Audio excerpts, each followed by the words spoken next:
Perkenalan dulu kan. Assalamualaikum Ibu.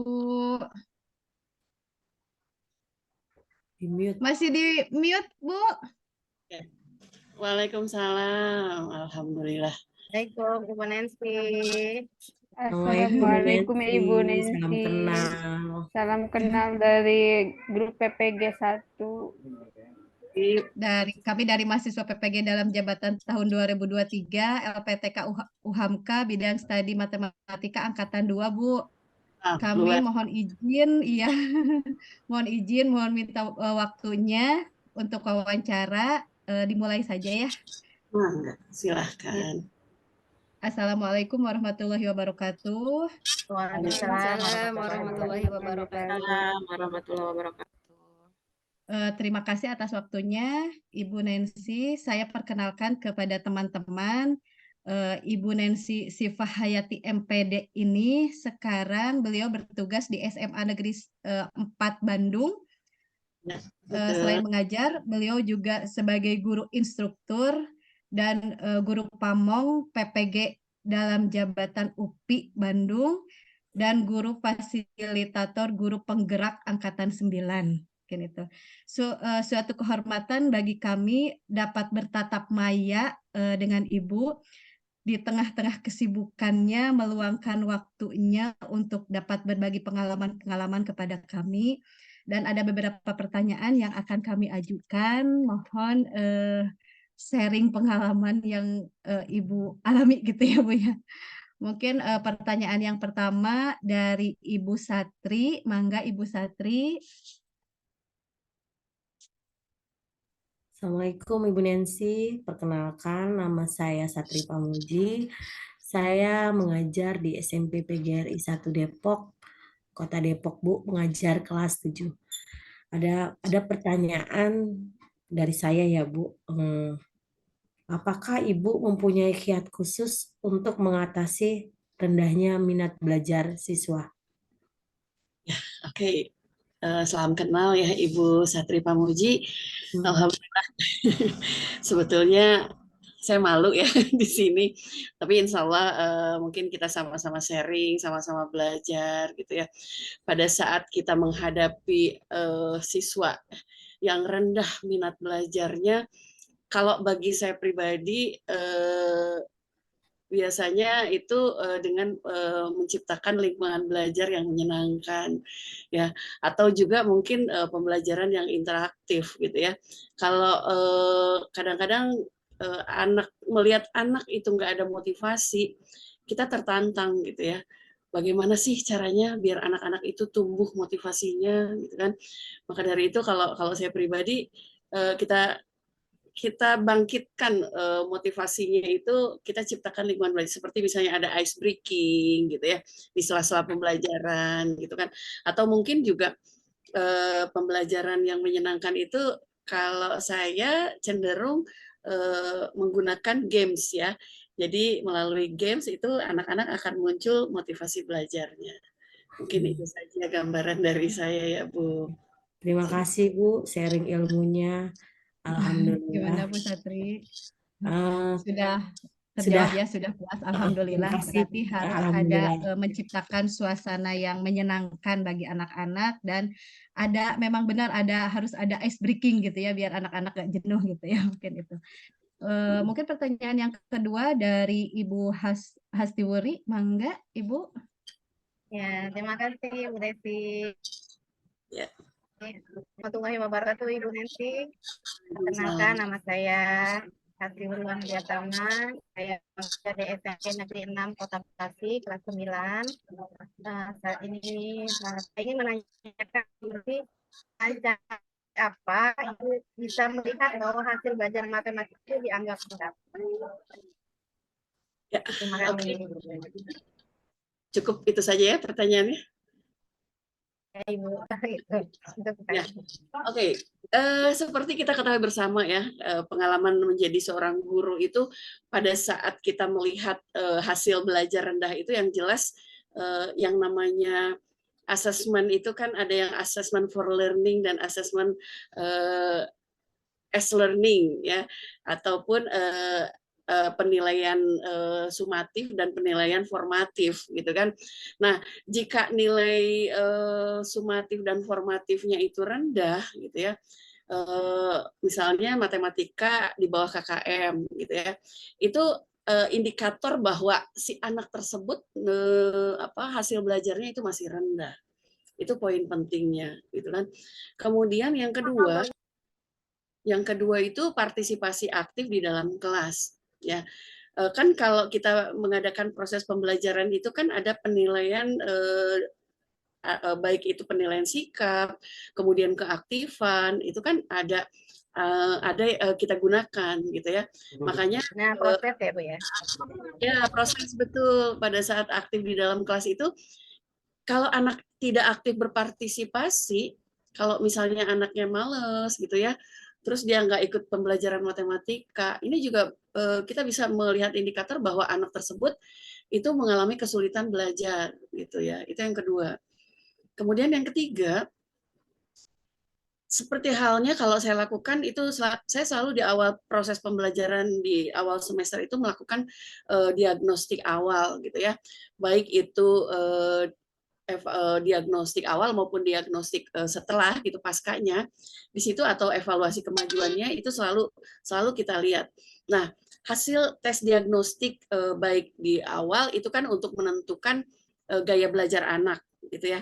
Nah, di situ pada saat kita memberikan materi pelajaran matematika, kita sesuaikan anak yang auditori gitu ya, anak yang visual, anak yang kinestetik, itu posisi tempat duduk itu sangat menentukan. Nah, kalau anak yang gaya belajarnya itu auditori, ya, dia itu pengennya ngedenger, itu saya simpan di tengah, duduknya di tengah-tengah. Kalau anak yang gaya belajarnya visual, itu saya simpan duduknya di depan, karena anak visual itu selalu melihat ke depan gitu kan. Nah, kalau kinestetik berbeda lagi kan, mereka aktif, interaktif, maka selalu duduk di belakang. Nah, dari gaya belajar itu nanti kita hasil tes diagnostik bisa diketahui hasil tes kemajuan di akhir pembelajaran.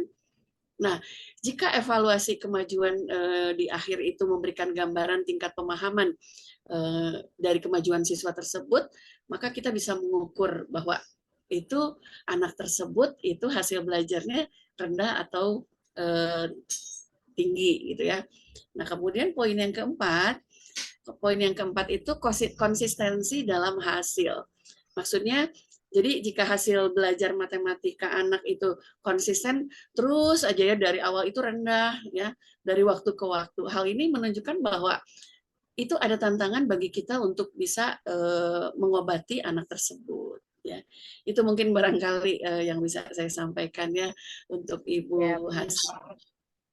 Gimana Bu Hasti? Sudah puas dengan jawabannya? Sangat puas, Masya Allah. Alhamdulillah ya, pengalaman-pengalamannya alhamdulillah. Iya, luar biasa. Saya juga bisa nanti bisa mengikuti gitu gaya belajar yang di tengah, duduknya di depan gitu.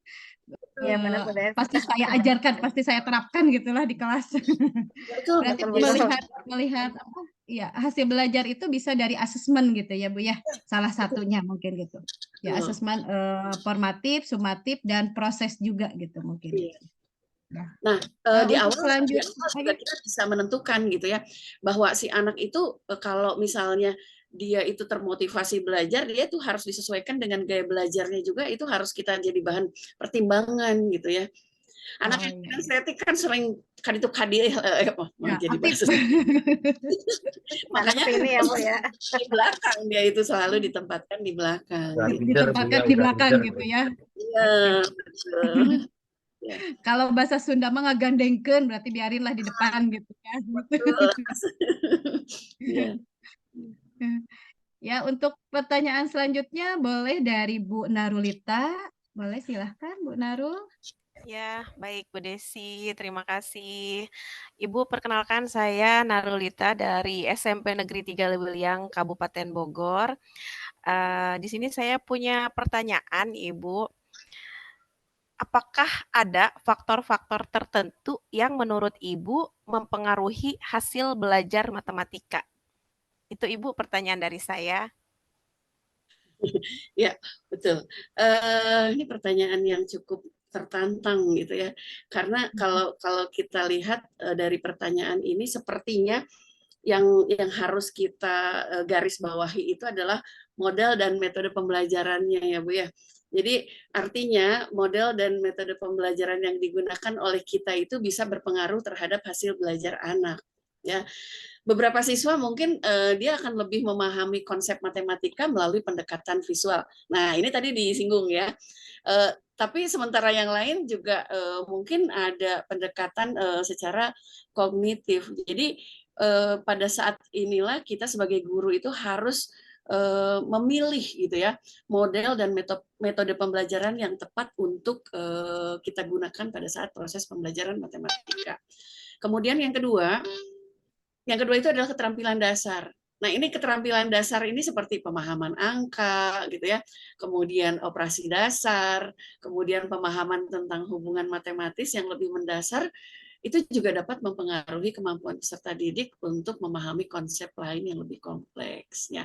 Nah, itu barangkali ya 2 poin yang menjadi bahan utama kita sebagai guru supaya kita mendapatkan hasil belajar matematika yang memuaskan buat kita sendiri gitu ya barangkali ya. Ya, gimana Bu Narul? Sudah puas? Terima kasih Ibu, sangat puas sekali dengan jawaban Ibu. Makasih banyak Bu. Sama-sama. Alhamdulillah. Untuk selanjutnya Bu Siti Rosita boleh? Bu Siti Rosita? Atau ke Ya. ke Ibu Siti Ya. Jubaidah dulu ya? Boleh. Boleh. Ke Bu Siti. Siti Jubaidah. Oh ya udah. Oh, Bu Siti Rosita udah on. Boleh Bu Siti Rosita. Baik. Bismillahirrahmanirrahim. Assalamualaikum warahmatullahi wabarakatuh. Waalaikumsalam warahmatullahi wabarakatuh. Mohon maaf Ibu mengganggu waktunya. Ya, perkenalkan nama saya Bu Siti Rosita. Saya mengajar di SMK Karya Gunajaya Bekasi. Kebetulan saya mengajar di matematika kelas 1 nih, kelas 10-nya kalau di SMK mungkin itu. Ada pertanyaan yang memang saya mau berikan ke Ibu. Nah, mungkin ini mungkin agak masih menyerempet dengan yang tadi Ibu gitu. Pertanyaan, apa saja kesulitan dalam belajar matematika ya? Itu Ibu. Ya. Mungkin itu Ibu. Hatur nuhun. Assalamualaikum warahmatullahi wabarakatuh. Oke, waalaikumsalam warahmatullahi wabarakatuh. Kesulitan belajar itu apalagi khususnya pelajaran matematika. Terkadang matematika itu jadi momok yang menakutkan bagi anak gitu ya. Betul. Jangankan anak SD gitu ya, anak SMA aja itu kalau udah ketemu sama matematika bilangnya gini, Bu, aku siap-siap ngebul ini kepala gitu ya. Betul Ibu, betul. Iya, betul. Hal itulah yang harus kita mindset itu yang harus kita rubah. Jadi di sini ada berbagai teknik ya, baik kalau di sekolah saya itu pada saat mengajarkan guru matematika supaya anak-anak itu tidak takut, itu menggunakan alat bantu berupa permainan-permainan seperti ular tangga, kemudian bahkan kayak ludo gitu ya. Jadi pakai ular tangganya itu mereka yang berdiri jadi pakai alat bantunya itu di banner besar di lantai itu, anak yang berdiri dikocok pakai dadu. Nah, itu permainan-permainan seperti itu bisa membuat bahwa mindset matematika itu ternyata begitu menyenangkan gitu, belajar matematika tuh. Bahkan atau mungkin secara metode-metode tertentu yang sekarang ini kan sudah banyak ya di bimbingan belajar ataupun di Google gitu ya, cara pembagian yang lebih sederhana itu supaya anak itu benar-benar geningan gampang. Nah, untuk angka seperti deret, kalau dari mulai desimeter kemudian sentimeter itu kan, nah itu Nah, kita pakai cara Pakai lampu ya, aku pakai lampu. gitu ya. Misalnya Desi Centil apa urutannya Apa ya dulu? Bu Desi ya. Kucing hitam ya. Kucing hitam dalam mobil, Desi Centil mondar-mandir. Nah, itu urutannya dari kilometer. Iya, iya, betul, betul. Seperti itu membuat anak-anak itu lebih tertarik sehingga Menarik tidak ya, Bu. jadi tidak takut gitu anak belajar matematika gitu ya Bu Siti ya. Iya, Ya, mungkin Ibu. mindsetnya itu yang dirubah ya kali Bu Siti ya, nanti ke anak-anaknya gitu. Jadi jangan Iya, sampai baik. kita udah ditakutkan matematika, kitanya cemberut aja nggak ada senyum-senyumnya gitu, mungkin gitu ya. Jadi Berarti tinggalkan mindset itu harus dirubah ya. permasalahan di Nah, rumah. gitu. Kalau ke kelas kita harus Tinggalkan ya. Anggap aja kita artis gitu ya. Mau sedih mau Iya. apa gitu. Iya. Baik Ibu, terima kasih banyak. Hatur nuhun sudah meluangkan waktunya. Ya, terima kasih. Assalamualaikum warahmatullahi wabarakatuh. Waalaikumsalam warahmatullahi wabarakatuh. Warahmatullahi Selanjutnya pertanyaan dari Bu Siti Jubaidah. Mangga Bu Siti. Baik, terima kasih Ibu Desi. Salam kenal Ibu Nancy. Assalamualaikum. Ya, perkenalkan nama saya Siti Jubaidah. Saat ini saya mengajar di SMP Negeri 2 Cikupa, Kabupaten Tangerang. Baik Ibu, perkenankan saya mengajukan satu pertanyaan. Kira-kira faktor-faktor apa saja yang mempengaruhi kemampuan pemecahan masalah matematika yang Ibu ketahui? Terima kasih Ibu. Iya, terima kasih atas pertanyaannya. Sebetulnya kalau menurut saya gitu ya, yang paling utama itu adalah pengetahuan bukan pengetahuan awal. Jadi pengalaman awal seperti ketakutan tadi sudah dibahas gitu ya, pertanyaan dari Ibu Siti Rosita. Jadi pada saat anak itu sudah takut terhadap matematika, maka tantangan yang terberat bagi kita itu adalah supaya bagaimana caranya biar anak nggak takut sama matematika. Langkahnya seperti tadi ya. Jadi kita ajak mereka belajar sambil bermain ya. Serius tapi santai gitu ya. Jangan santai tapi serius gitu ya. Nah, kemudian yang kedua itu adalah motivasi. Motivasi dorongan atau harapan keinginan anak untuk mempelajari itu juga sangat mempengaruhi kemampuan pemecahan masalah. Kemudian yang ketiga juga kemampuan memahami permasalahan. Dan yang keempat itu adalah keterampilan saat kita memberikan pengajaran. Jadi bagaimana? Jadi poinnya sebetulnya ada pada diri kita sebagai guru itu sebagai fasilitator. Guru itu bukan yang mengajar, bukan yang mendidik. Sekarang konsepnya sudah berbeda ya. Maka dari itu kita bagaimana bisa memfasilitasi anak-anak didik kita supaya mereka itu tertarik dengan pelajaran matematika ya. Itu mungkin Menuntun ya Bu ya. Jadi ya. guru itu menuntun ya Bu ya, menuntun peserta didik ya. Student center kali ya, Bu ya. Biar student center ya.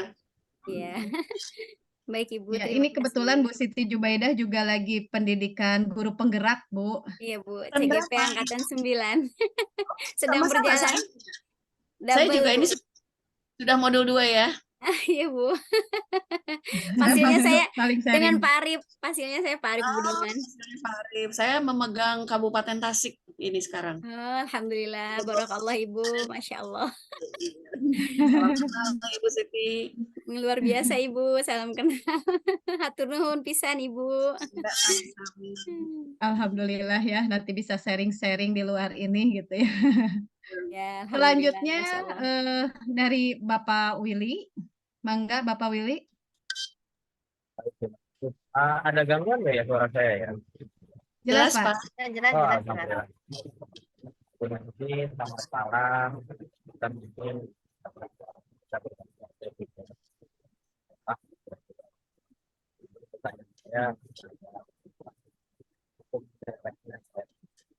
Pak Willy suaranya. Willy putus-putus. Putus-putus suaranya Pak Willy. Pak Willy suaranya kurang jelas ya.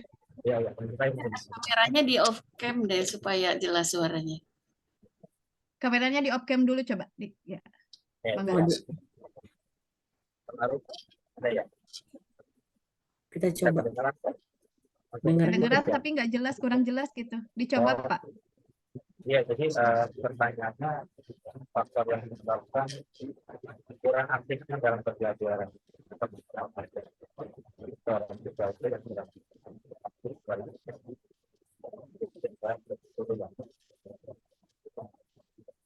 dalam teknik dan perangkat yang biasa masih aktif.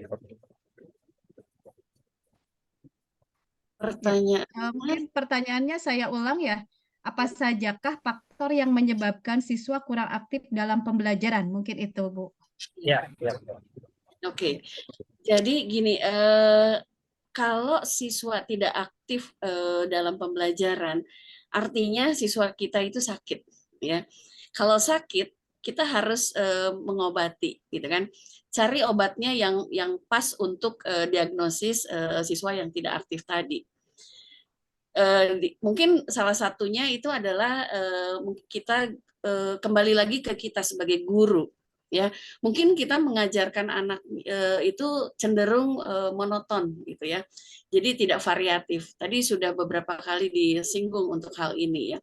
Kemudian poin yang kedua itu, nah ini yang sering terlupakan karena kejadian yang dialami oleh beberapa anak bahwa ada materi prasyarat yang masih belum dikuasai oleh murid. Maksudnya gini, anak SMA pada saat perkalian 5 kali 5 sama dengan berapa? Ya, itu kan sudah dasar gitu ya, kemampuan dasar atau tambah-tambahan. Di kemampuan dasar prasyaratnya itu tidak difahami oleh anak, maka kedepannya juga pasti akan kesulitan gitu ya. Kalau yang saya ketahui kalau matematika ya mungkin agak sedikit tidak terlalu berurutan. Yang berurutan itu kimia. Kimia yang saya tahu nih ya, karena saya sering ngobrol ya dengan beberapa orang guru kimia. Kalau materi kelas 10-nya itu anak tidak menguasai, maka dia akan kesulitan di materi selanjutnya gitu. Karena ada materi prasyarat bagi anak itu untuk memahami materi tersebut. Sehingga kalau materi prasyaratnya itu tidak paham, otomatis materi selanjutnya itu akan terlewat dan dia akan ngeblank terus gitu ya. Nah, itu poin penting yang harus kita catat sebagai guru matematika ya. Kemudian yang ketiga, ini motivasi anak juga masih rendah ya. Biasanya kan kalau sekarang ini anak masih di bawah bayang-bayang pandemi ya. Pada saat masa pandemi mereka belajar di rumah sambil tiduran, buka HP gitu ya, masih terbawa gitu sifat-sifat seperti itu. Walaupun sekarang sudah tatap muka gitu ya. Nah ini masih motivasinya, kalau dulu kan zaman pandemi PR dikerjain sama mamanya gitu kan. Nah sekarang apalagi kalau sudah tatap muka begini, akhirnya akan tumbuhlah motivasi yang rendah. Nah disinilah kita harus bisa mengobati hal tersebut ya. Nah kemudian yang keempat mungkin siswa itu tidak suka sama pelajaran. Gimana caranya biar siswa itu suka? Kalau prinsip saya gini, anak harus suka dengan pelajaran saya, artinya anak harus suka dulu dengan gurunya. Jadi poin utama kita pahami dulu keinginan anak, kita ajak anak tersebut maunya seperti apa. Kalau anak sudah dekat dengan kita, kemudian anak itu sudah bisa kita raih, sudah suka, maka lama-lama dia juga akan menyukai pelajaran kita. Nah itu mungkin tips ya, pengalaman saya ya ini. Jadi bukan pengalaman para Luar ahli. biasa, Bu, luar biasa. Masya Allah, Luar biasa ya. besar ilmunya. Mungkin saya gimana Pak Willy? Sudah cukup puas? Wah, alhamdulillah puas ya. Ini terganggu ya Ya. suaranya. Mungkin dari tadi ada kata-kata motivasi gitu, Bu ya. Salah satu yang mempengaruhi rendahnya motivasi belajar siswa itu adalah tadi masa transisi dari masa pandemi ke sekarang gitu. Mungkin ada faktor lain yang mempengaruhi itu nggak, Bu? Banyak sekali. Ya, di antaranya yang paling utama itu adalah faktor intern ya. Jadi faktor yang ada di dalam diri anak tersebut, khususnya faktor psikologis anak gitu ya. Dan anak itu nggak sadar bahwa dia itu butuh ilmu gitu ya. Anak itu tidak paham bahwa dia itu nanti kelak gitu kan. Kalau yang namanya ilmu itu human investment ya, artinya investasi manusia. Mungkin sekarang dia nggak perlu gitu ya hitungan 1 kali 1 itu sama dengan berapa, 10 kali 5, tapi nanti di masa yang akan datang saat dia menjadi seorang pengusaha, oh ternyata kata guru matematika teh gitu ya. Nah itulah dari dalam diri kita yang harus diri siswa itu yang harus kita tanamkan bahwa di dalam diri anak tersebut bahwa kita harus bisa belajar dan tujuannya itu adalah untuk masa depan.